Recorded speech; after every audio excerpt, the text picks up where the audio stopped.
Então, oi gente, boa tarde, tudo bem?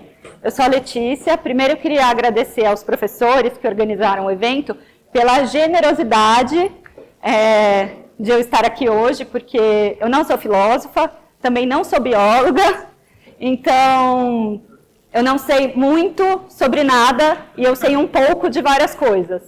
Então eu adorei as palestras, né, que eu assisti, eu não consegui ver o evento inteiro, mas eu adorei, da Mari, do Tarcísio. E talvez a minha palestra seja um pouco mais de ciência do que da filosofia da ciência, mas eu vou trazer para vocês um pouco do que eu estudei por alguns anos e até uma parte histórica dessas descobertas, tá bom? E depois tem algumas questões mais filosóficas no final que a gente vai poder falar sobre escolha, tá? Baseado no que você falou.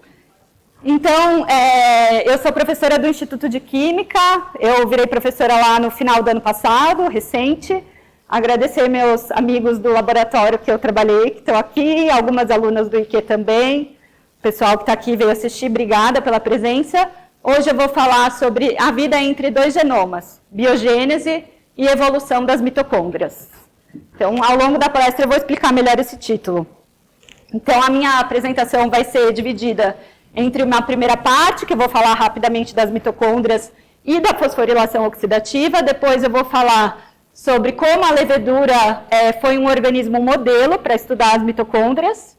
E depois eu vou falar das contribuições de um pesquisador chamado Alexander Tsagaloff. E a terceira parte eu vou falar um pouco da teoria da endossimbiose, a evolução das mitocôndrias e algumas questões para a gente filosofar, entre aspas. Então, vamos lá. As mitocôndrias, tem alguns biólogos aqui, né? Então, vocês conhecem essa organela, né? E, gente, o que vem na cabeça de vocês quando a gente fala qual é a função de uma mitocôndria? O que vem na cabeça primeiro? O quê? Energia, ATP, né? É isso que vem na nossa cabeça. E essa vai ser um dos nossos debates aqui também. Então, primeiro a gente já pensa, produzir ATP, que é aquela molécula, a moeda energética da célula, né? Mas também ela faz várias outras coisas, o ciclo de Krebs, a beta-oxidação de ácidos graxos, centros de ferro e enxofre, que são usados em várias outras proteínas, apoptose, etc. Então, ela não tem só essa função de gerar o ATP, tá bom?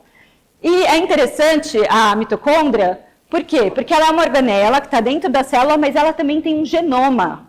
Então, nas células, além de existir um DNA no núcleo, existe também um DNA dentro das mitocôndrias. Isso é muito interessante. Então, eu não vou ficar detalhando, tá, a fosforilação oxidativa, porque não é o objetivo dessa palestra, mas só para resumir bem por cima, a gente se alimenta, né? A energia vem de onde, gente? Do sol, né?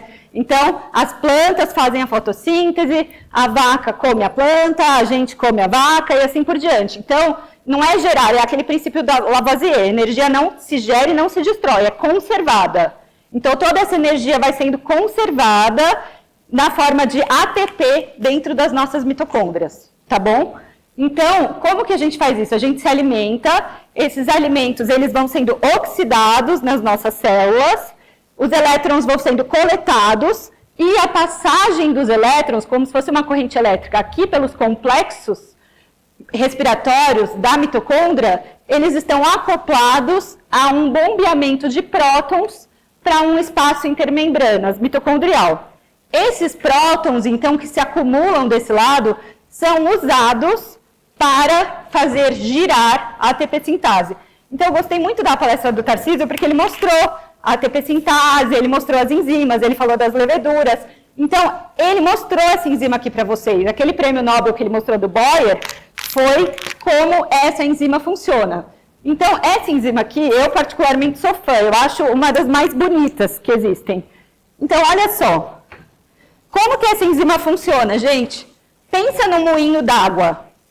Você tem aquele potencial ali, você tem aquela energia, a água, ela vai cair por causa da gravidade, certo? Então, você usa essa água que está caindo por causa da gravidade para girar um moinho. Então, você está usando esse potencial para gerar um trabalho, certo? O princípio da ATP sintase é exatamente esse.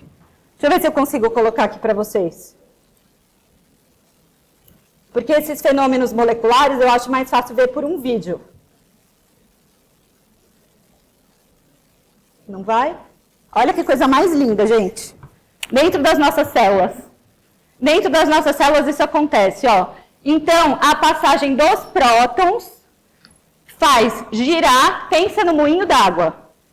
Então, aquela água passando vai girar um rotor. A passagem dos prótons gira esse rotor aqui. Deixa eu colocar de novo. A passagem dos prótons vai girar esse rotor aqui, ó.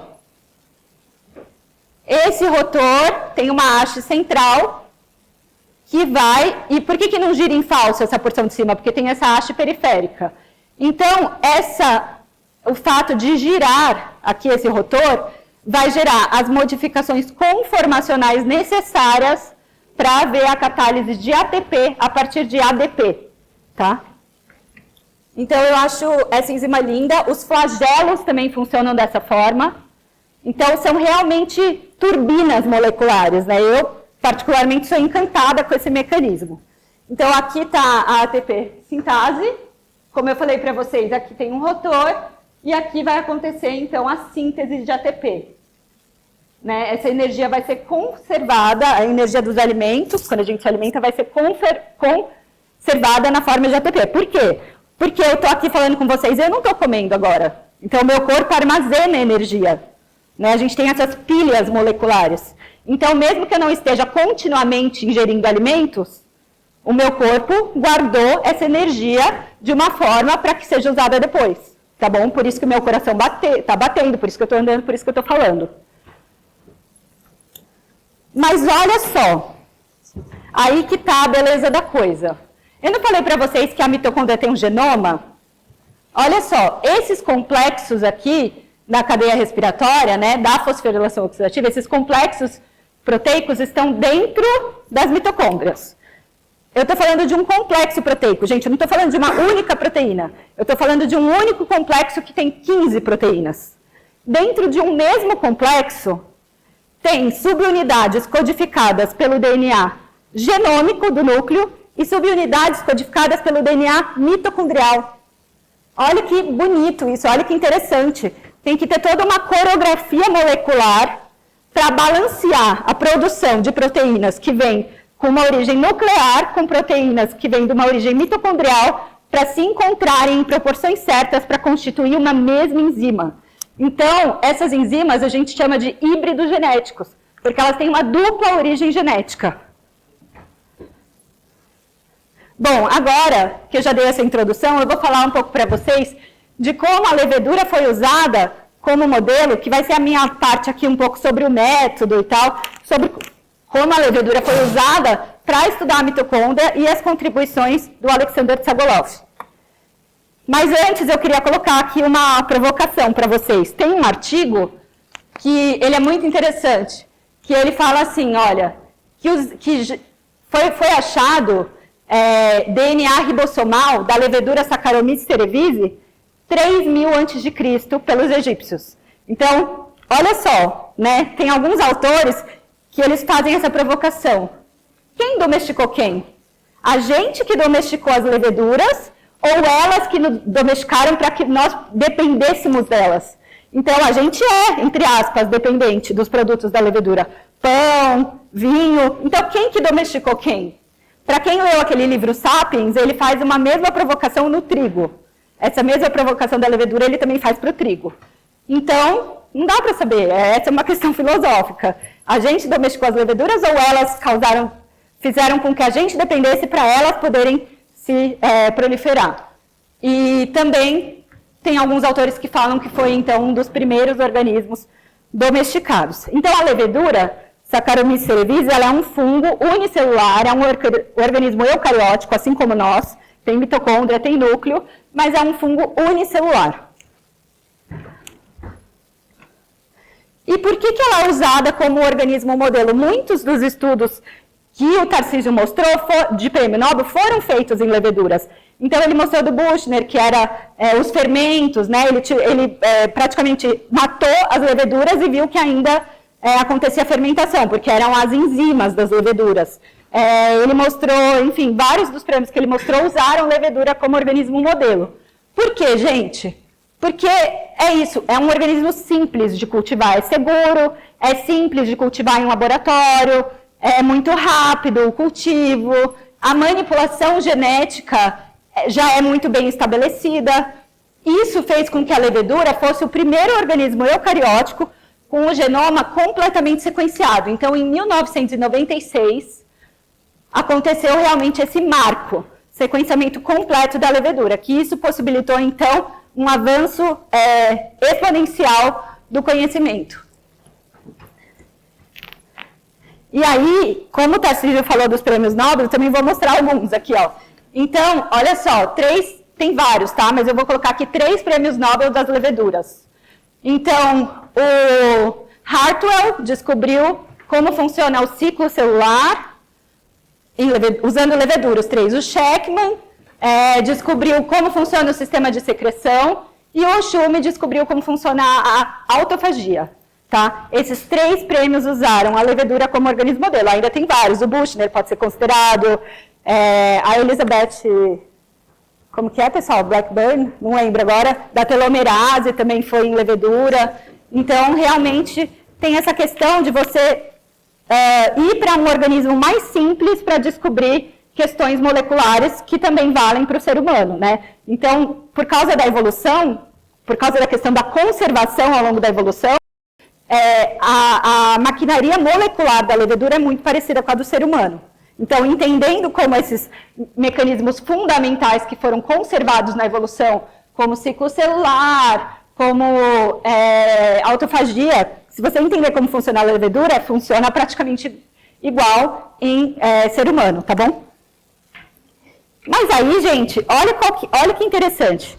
A levedura, quando a gente pensa em levedura, a gente pensa o quê? Em fermentação. Então, como assim foi usado para estudar biogênese mitocondrial, né? Não é intuitivo isso. Por quê? Porque a gente sempre pensa em fermentação, né? Levedura é fermentação, pão, vinho, cerveja. Mas esse foi justamente o pulo do gato. Então, o que acontece? A levedura ela é capaz de sobreviver por fermentação e a gente não, né? Então, a gente sobrevive, as nossas células, em geral, sobrevivem por respiração. Quando você tem um organismo que, além de sobreviver por respiração, né, ele pode sobreviver por fermentação, o que você pode fazer? Você pode, por exemplo, deletar genes essenciais na respiração para estudar a função deles. Porque qual é um dos jeitos de descobrir função de genes? Você deleta aquele gene, o que aconteceu com aquela célula? Então, quando você deleta genes, historicamente, muitas descobertas de função de proteínas foram feitas assim. Você deleta um gene e vê o que aconteceu com aquela célula, e aí você acaba tendo alguma pista da função daquela proteína. Então, se você pode deletar genes da respiração, você consegue estudar aquilo. Porque se você pegar uma célula humana e deletar genes da respiração, ela morre, em geral. Tem células humanas que fazem fermentação no músculo e tal, mas, em geral, elas morrem. Na levedura, você tem esse artifício. Então, historicamente, muitas descobertas interessantíssimas foram feitas usando levedura. Então, o Boris Efrussi e o Piotr Slonimsky, eles, olha só, antes de saber da existência de DNA mitocondrial, eles observaram que existia algum indício de uma herança não mendeliana, olha, ligada à respiração. Então, eles viam que alguma coisa que estava acontecendo ali, algum fenômeno de perda das enzimas da respiração, estavam ligados a uma herança não mendeliana. Então, olha o poder de abstração. Eles já falaram, deve ser um fator citoplasmático. Então, eles já sabiam, que eles chamaram de fator Rho na época, eles já sabiam que tinha alguma coisa que estava determinando a herança genética e que não estava batendo com as regras de Mendel. Então, eles já intuíram que era alguma coisa que estava no citoplasma. Passou um tempo, então, estudando em levedura. Então, o Schatz, que é um outro grande pesquisador da área, descobriu, então, que existia DNA dentro das mitocôndrias, justificando, então, essa herança não mendeliana. E aí ele fez um experimento clássico por centrifugação e viu realmente que tinha um outro genoma dentro das células, que não só o genoma nuclear. E aí, bem mais recentemente, isso é da década de, sei lá, deve ter no máximo uns 20, 30 anos isso aqui, acho que uns 20 anos, outra coisa também gerou um avanço incrível no conhecimento das mitocôndrias, que foi o fato de você conseguir editar os genes mitocondriais. Porque antes não dava para editar esses genes. Né? Você conseguia editar genes nucleares e até, bem recentemente, mesmo com o CRISPR, por exemplo, você não consegue editar gene mitocondrial, porque você tem que atravessar uma organela de dupla membrana. Então, o CRISPR simplesmente não funciona na mitocôndria. Mas foi desenvolvido um método que chama biolística. Vocês já viram arma que mata gado de ar? Vocês já viram isso daí? É isso, você está dando um tiro de ar. Então, você usa a pressão para arremessar um projétil muito pequeno que vai perfurar as células e esse projétil vai estar todo coated, ele vai estar todo revestido com o DNA que você está transformando, tá? Então, você consegue editar, você consegue deletar genes mitocondriais, você consegue colocar um tag, você consegue fazer grandes modificações. E, atualmente, só existem 2 organismos em que você consegue fazer realmente modificações robustas na mitocôndria, no genoma mitocondrial, que é a levedura Saccharomyces cerevisiae e a alga Chlamydomonas reinhardt. Então, com o desenvolvimento dessa técnica, o conhecimento também avançou muito. E não dá para você usar essa técnica com células humanas, porque essa técnica é muito violenta. E aí, então, vou falar das contribuições do Alexander Tsagolov, né?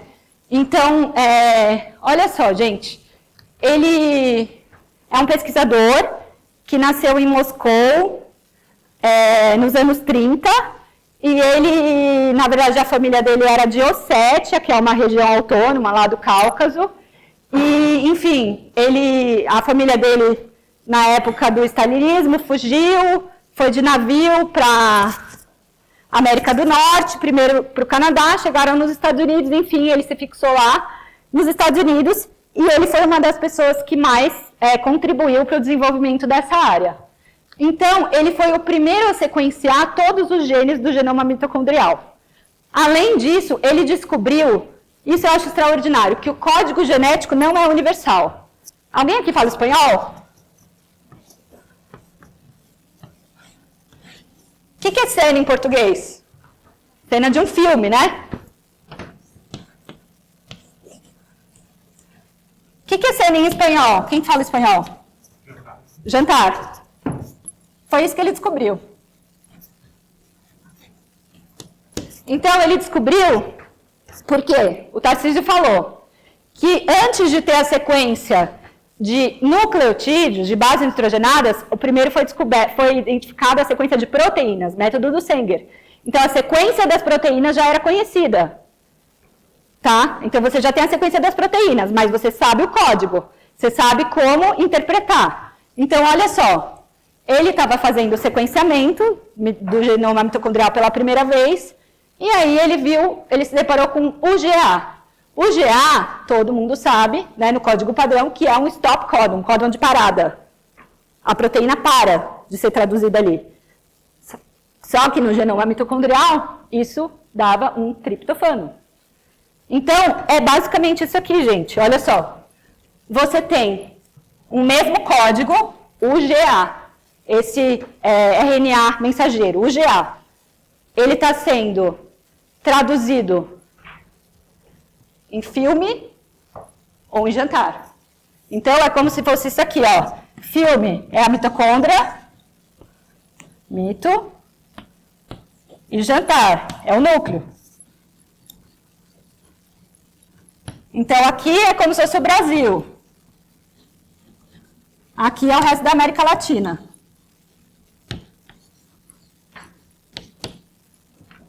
Olha que coisa maluca que as células fizeram. A evolução fez. Então, teve uma diferença em como você interpreta um código em diferentes compartimentos celulares. Então, ele fez essa descoberta que foi realmente uma quebra de paradigma. Outra coisa muito interessante que ele descobriu foram todos os genes, mais de 200 genes que estão envolvidos na respiração celular. E essa foi realmente uma descoberta que ele teve também uma sacada genial. Então, eu coloquei aqui, ó. Ele cultivava células em meio com glicose, em que as leveduras vão fermentar, e replicava, usando uma técnica que você usa um veludo e realmente faz um carimbo, em um meio que a respiração é obrigatória, como glicerol e etanol. Então, ele ia procurando as colônias que deveriam estar na mesma posição. Aqui, essa colônia não cresceu. Então, necessariamente, essa colônia tem um gene que é essencial para a respiração. Então, usando a levedura, ele identificou mais de 200 genes essenciais para a respiração em levedura, e a maioria deles tem homólogos em humano, tá bom? Bom, então ele não ganhou o Nobel, mas ele ganhou um prêmio muito importante também, escreveu esse livro aqui da mitocôndria, e ele também teve uma grande contribuição de entender como que essas máquinas moleculares, essas enzimas, se montam. Então, por exemplo, a ATP sintase, que o Tarcísio mostrou, e que eu também mostrei no vídeo, todas as outras subunidades dela são codificadas a partir do DNA nuclear. Mas essas 3 aqui são codificadas a partir do DNA mitocondrial. Então, ele conseguiu mostrar como que acontecia essa montagem. E por que essas enzimas têm que estar montadas na forma correta? Porque, como o Tarcísio falou, tem uma associação na biologia entre a forma com que é montada com a função. Então, se você montar errado alguma coisa, aquela função não vai ser desempenhada. Isso vai gerar um monte de doença, tá bom? Mas uma das coisas mais interessantes que ele descobriu foi isso daqui, o conceito de ativador de tradução. Então, olha só, porque tem essa questão. Está vindo sinal, está vindo informação. Do núcleo está vindo informação da mitocôndria, que vão ter que constituir uma mesma enzima.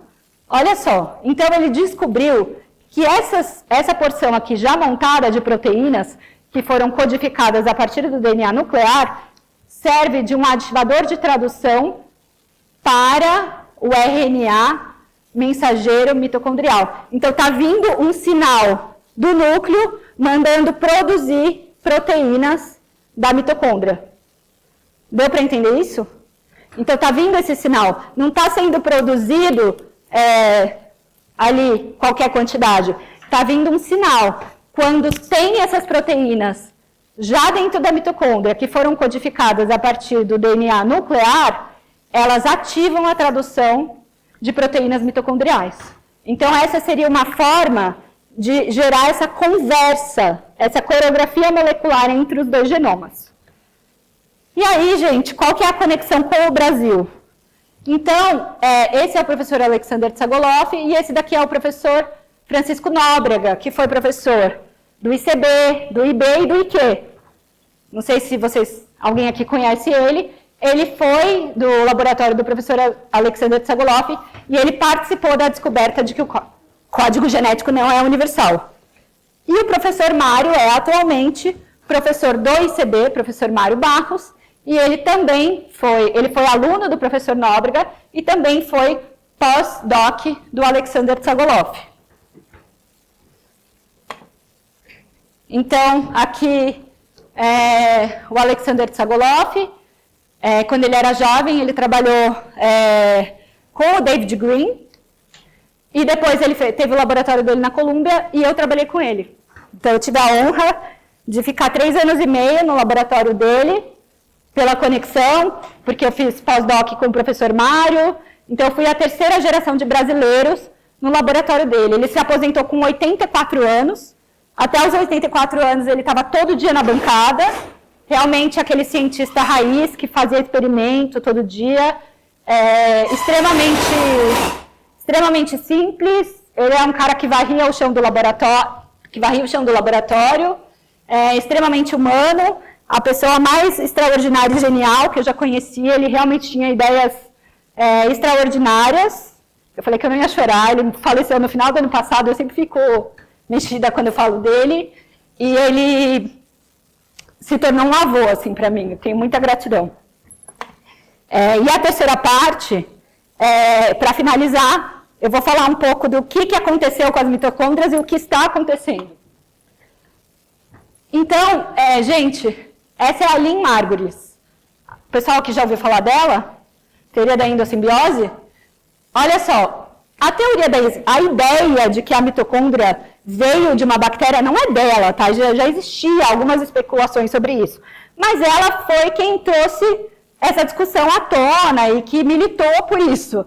E ela publicou esse paper, né, que realmente abalou as estruturas ali, falando, não, a mitocôndria veio de uma bactéria. E olha que interessante, tá vendo que no paper o nome dela tá como Lynn Sagan. Vocês sabem por quê? Ela era casada com o Carl Sagan. Então ela foi casada com o Carl Sagan. Então nessa época que ela publicou esse paper, ela ainda usava esse nome, depois ela se separou.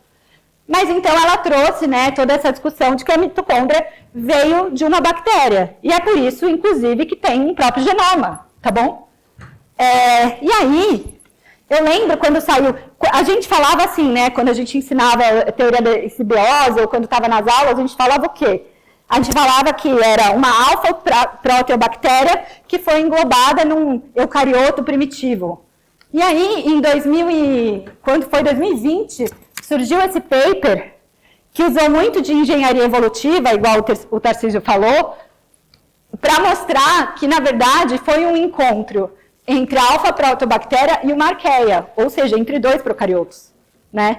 Então, esse estudo aqui, eles demoraram, parece que mais de 10 anos, fazendo um experimento, evoluindo essas arqueias e tentando cultivar essas arqueias em laboratório, enfim.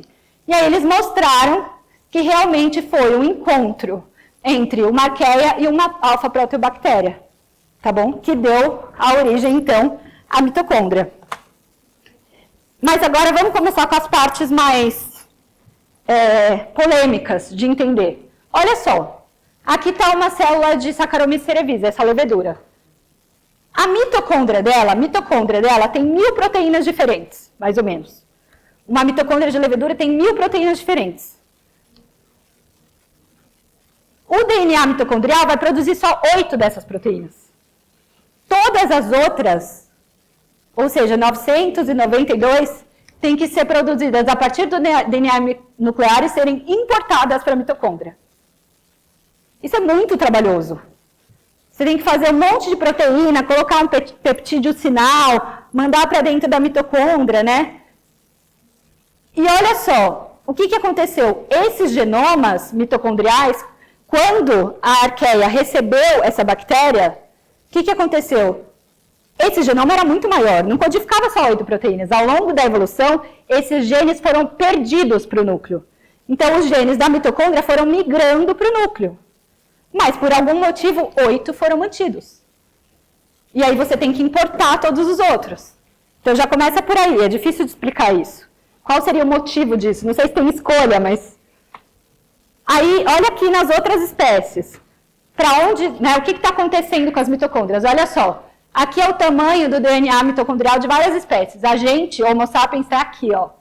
Cadê o Homo sapiens? Aqui. Olha o tamanho do nosso DNA mitocondrial, bem pequenininho. De levedura, aqui.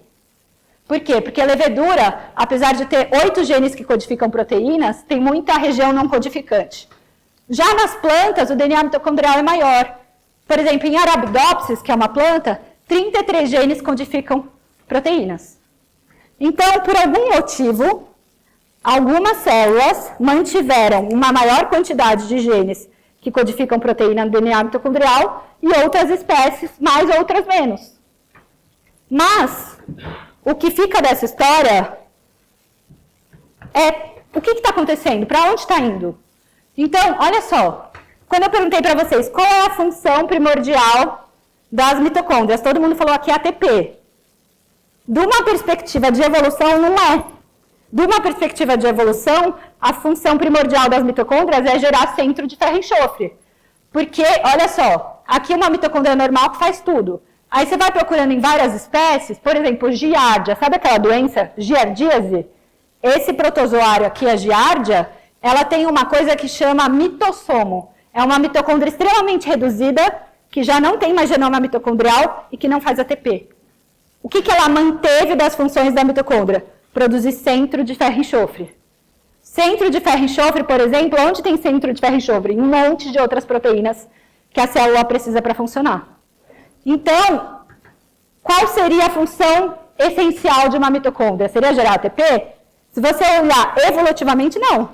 Porque as espécies que foram perdendo completamente o genoma mitocondrial e que foram ficando com uma organela extremamente reduzida, qual foi a função que elas mantiveram? Produzir centro de ferro e enxofre. E aí, bem recentemente, quando foi em 2000 e... Eu não pus aqui o ano, mas foi muito recentemente, acho que não tem nem 2 anos, descobriram o primeiro organismo que nem mitocôndria tem. O primeiro eucarioto que nem essa organela extremamente reduzida tem. Então, ele deu um jeito de mandar pro citoplasma a produção de ferro, centro de ferro e enxofre dele. É um parasita de insetos, é um protozoário, é um organismo eucariótico, mas que perdeu até essa capacidade de produzir centro de ferro e enxofre. Tá? Então, o que está acontecendo com as mitocôndrias? Daqui 1 milhão de anos ainda vai existir mitocôndria? Ainda vai existir genoma mitocondrial? Então, para encerrar esse seminário, é o meu último slide, eu vou deixar aqui várias perguntas em aberto. Por que as mitocôndrias mantêm um pequeno número de genes que codificam proteínas em seu genoma? Pensa, para a mitocôndria manter, a Cerevize, manter esses 8 genes que codificam 8 proteínas, o que ela tem que ter lá dentro? Toda a maquinaria de replicação de DNA, toda a maquinaria de transcrição, toda a maquinaria de tradução, incluindo o mitorribossomo. Então, você tem um custo energético brutal de manter toda uma estrutura para traduzir 8 genes e importar 900 e tantos, entendeu? Porque se ao longo da evolução, a maioria dos genes foram perdidos do endosimbionte, né, do simbionte, que era a bactéria, para o núcleo, por que esses 8 genes ficaram lá? Será que esses genes ainda serão perdidos para o núcleo? Será que a gente só está vendo uma foto na evolução? Será que daqui a 1 milhão de anos não vai ter mais? Ou será que vão ficar? Outra pergunta. Qual é a função fundamental das mitocôndrias? Como eu falei, será que é realmente ATP ou centro de ferro e enxofre? Como surgiram as diferenças de código genético e por quê? Né? Como eu falei para vocês, o jeito que a mitocôndria interpreta um código é diferente do que o citoplasma. E quais seriam os desafios, né? Se a gente estivesse olhando para a evolução, bom, se a gente pensar, esses 8 genes serão perdidos para o núcleo. Será? A célula teria que enfrentar outros desafios, porque o código genético já mudou. Então, eu teria que ter uma adaptação aí, um tradutor. Além disso, essas proteínas são muito hidrofóbicas. Então, elas teriam que navegar pelo citoplasma. Mas a evolução dá um jeito para tudo. Então, pensando na palestra da Mari, de escolhas ou não, será que é uma escolha da célula manter esse pequeno número de genes na mitocôndria por algum motivo? Né? Será que tem uma intencionalidade? Ou será que é uma coisa ao acaso, que a gente só está vendo essa foto da evolução e que daqui muito tempo vai sumir? E essa diferença de código genético? Por que isso aconteceu? Como isso surgiu? Né? Bom, acho que essas eram as coisas que eu queria falar para vocês hoje. Então, eu estou começando um laboratório mais voltado para essa área de ensino de biologia molecular e bioquímica, e eu estou aceitando, tenho vagas para todos os níveis, IC, mestrado, doutorado. Então, é isso, pessoal. Oi? Tenho, IC, tenho, claro. Pode vir. Minha IC maravilhosa, Tainara, veio aqui prestigiar. Então é isso, pessoal. Desculpa se não foi muito da filosofia, mas eu tentei trazer algumas coisas para a gente poder discutir junto, e o meu objetivo é poder colaborar com vocês nessa discussão de interligar as áreas, tá bom? É isso. Obrigada.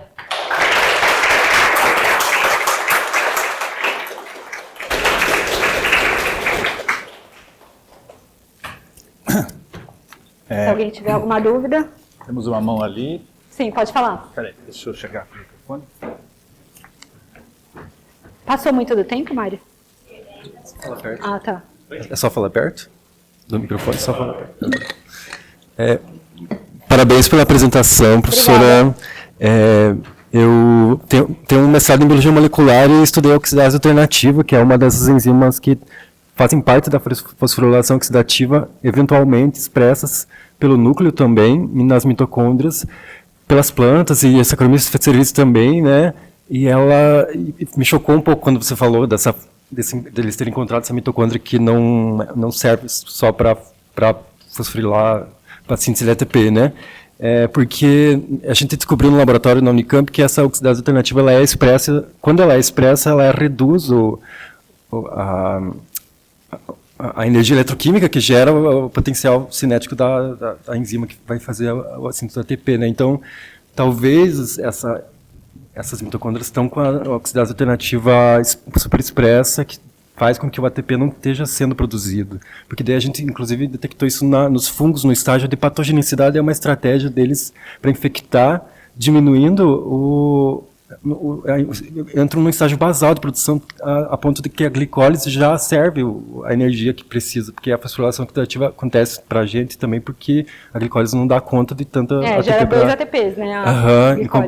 A mitocôndria faz muito mais, né? Então, talvez é isso, assim, me despertou essa curiosidade, porque talvez não é que não está tendo síntese de ATP, ou não está expressando as enzimas, mas que, na verdade, a oxidase alternativa está sendo super expressa.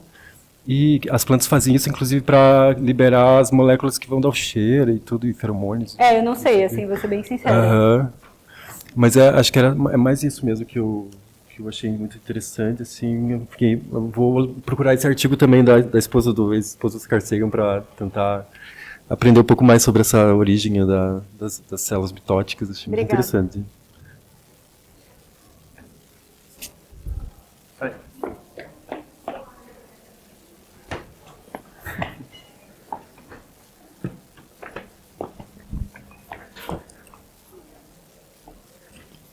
Parabéns pela apresentação. Obrigada. Eu lembrei ao longo da apresentação que o DNA mitocondrial ele é herdado exclusivamente da mãe, né? Isso. E aí eu fiquei curiosa para perguntar para você as consequências disso, talvez hipóteses do porquê. Tem consequências muito legais. Uma delas saiu bem recentemente, da Lígia, como que é o nome daquela pesquisadora que fez o estudo?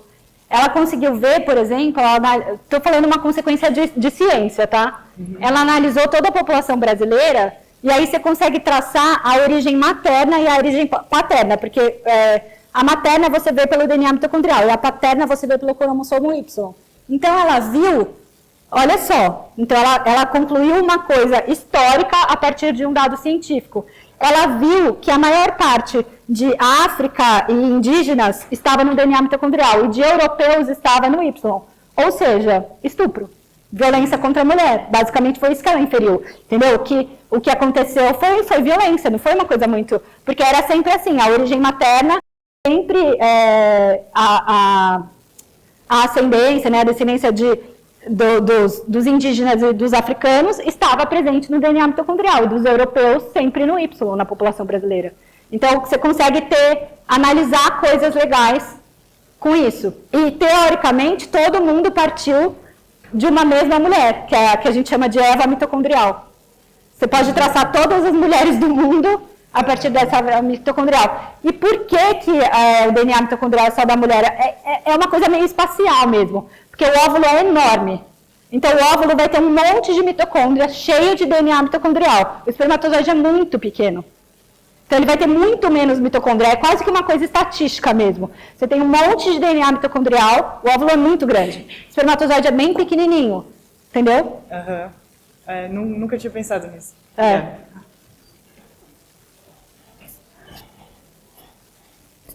Pode falar, João. Como é que a gente faz isso? Você passa. Obrigado, Letícia. Super interessante. É mais para assim, refletir sobre essa questão da evolução que você trouxe no final. E o professor Romeu disse mais cedo, ele falou, a evolução encontra seu caminho, você falou também.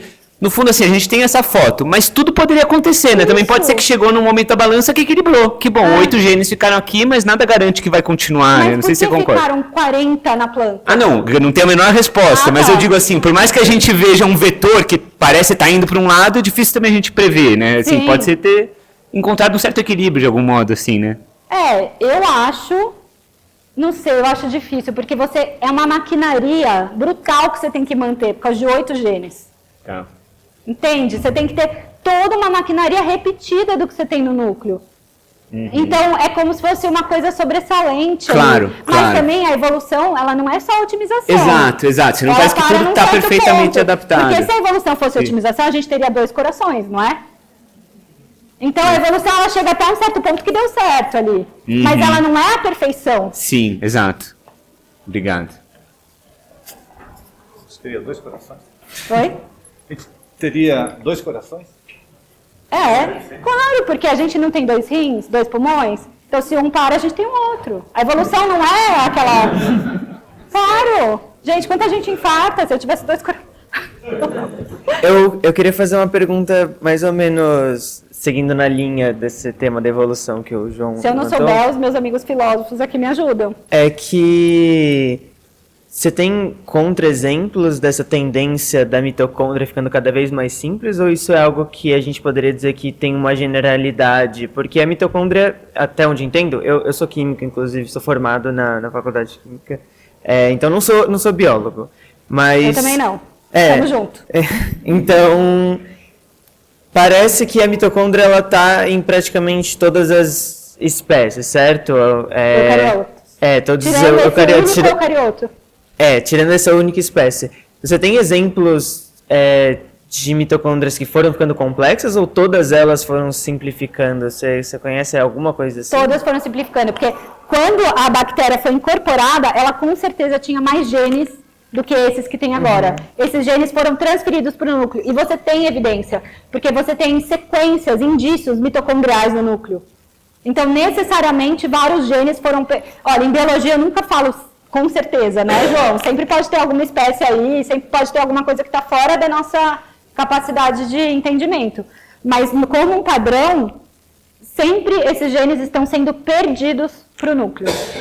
Entendi. Mas também tem experimentos do oposto. Por exemplo, o COX-2, que é um gene mitocondrial, tem vários experimentos de pessoas que colocaram o COX-2 no núcleo. Ele volta para a mitocôndria. Entendeu? Então você vai lá, deleta, põe no núcleo, ele tende a voltar. Caramba. Ele faz o movimento. Oi? É uma escolha. Então, mas é isso que a gente estava falando, né? O que é escolha? Na palestra da Mari, eu fiquei pensando, ela falou, a proteína tem uma escolha. Hoje eu dei aula para enfermagem. E eu falei para eles da exoquinase. A exoquinase reage tanto com a frutose quanto com a glicose. Só que ela tem 10 vezes mais afinidade pela glicose do que pela frutose. Isso pode ser interpretado como uma escolha? Ou é só uma afinidade química? As nossas vontades são escolhas ou são afinidades químicas? Porque tem coisas reagindo aqui em mim. Se eu estou com fome, não é uma escolha. Acho que é muito difícil debater o que é escolha. Porque a palestra da Mari foi bem interessante. Hormônio. Hormônio. É uma escolha ou hormônio? Eu não sei o que é escolha. Mais alguma questão? Lucas? Bem, então acho que a gente pode encerrar. Vamos agradecer novamente.